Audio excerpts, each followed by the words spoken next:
एकनाथ शिंदे म्हणतायत डेडलॉक संपला। एकनाथ शिंदे म्हणतायत मी नाराज नाही तर खुश आहे। एकनाथ शिंदे म्हणतायत 2 दिवसात सगळं चित्र स्पष्ट होईल। मात्र शिंदे जे म्हणतायत तसं होताना काही दिसत नाहीये किंवा वरवर तसं वाटतही नाहीये। त्यामुळेच काळजीवाहू मुख्यमंत्र्यांना नेमकी कसली काळजी सतावतीये असा प्रश्न उपस्थित केला जातोय। खरंच एकनाथ शिंदे नाराज आहेत का? या प्रश्नाचं उत्तर शोधण्याचा आम्ही प्रयत्न केलाय या शोलेच्या खास रिपोर्टमधून। आजही मी खुश आहे, आजही मी खुश आहे। काळजीवाहू मुख्यमंत्री म्हणतायत मी खुश आहे। मात्र हा फोटो पहा।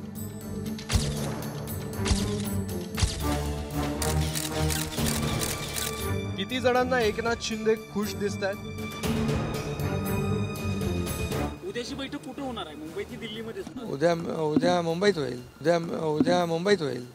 उद्या मुंबईत होईल। गुरुवारी रात्री दिल्लीत झालेल्या बैठकीनंतर शुक्रवारी मुंबईत महायुतीची बैठक होईल असं स्वतः शिंदेंनी जाहीर केलं। मात्र शिंदेच त्यांच्या साताऱ्यातील दरे गावाला निघाले आणि बैठक लांबणीवर पडली। महायुतीच्या मुख्यमंत्री पदाच्या उमेदवाराला शिवसेनेचा पाठिंबा कालच मी दिलेला आहे, त्यामुळे तो डेडलॉक संपलेला आहे। शिवसेना पक्षप्रमुख एकनाथ शिंदे म्हणतात डेडलॉक संपलाय। जर डेडलॉक संपलाय तर मग अडलंय कुठं आणि कुणामुळं?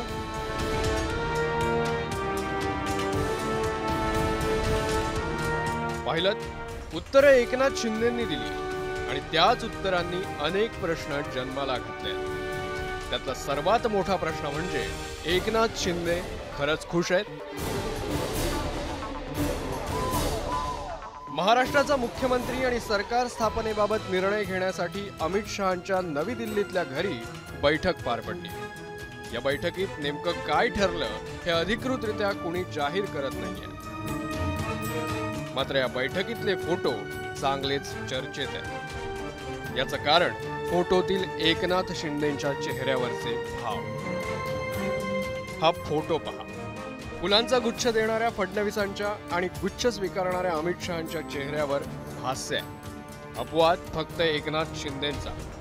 आता हा दुसरा फोटो पहा। सुनील तटकरे हसतायत, प्रफुल्ल पटेलही हसतायत, अजित दादाही हसतायत। फक्त हसत नाहीये ते एकनाथ शिंदेच।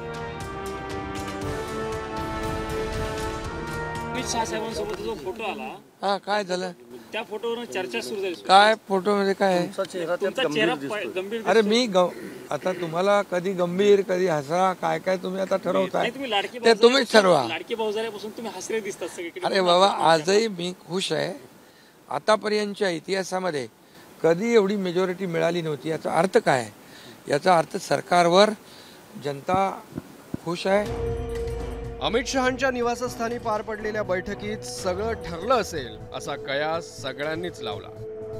मात्र बैठक संपून बाहेर पडल्यानंतर एकनाथ शिंदेंनी ब्रेकिंग न्यूज दिली।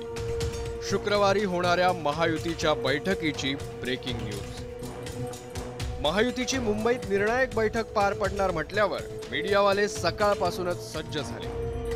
मात्र थोड्याच वेळात कळलं की शिंदेंनी ऐन नोव्हेंबरमध्ये एप्रिल फुल केलंय। कारण एकनाथ शिंदे 2 दिवसांसाठी साताऱ्यातल्या दरे गावाला निघून गेले। त्यामुळे महायुतीची महत्वाची बैठक पुढे ढकलावी लागली।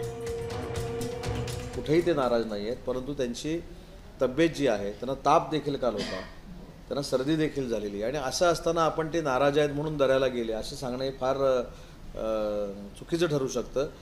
मला असं वाटतं की त्यांनी एका वाक्यामध्ये स्वतःचं व्यक्तिमत्व या महाराष्ट्रासमोर आणलं की मी नाराज होऊन रडणारा नाही, लढणारा आहे।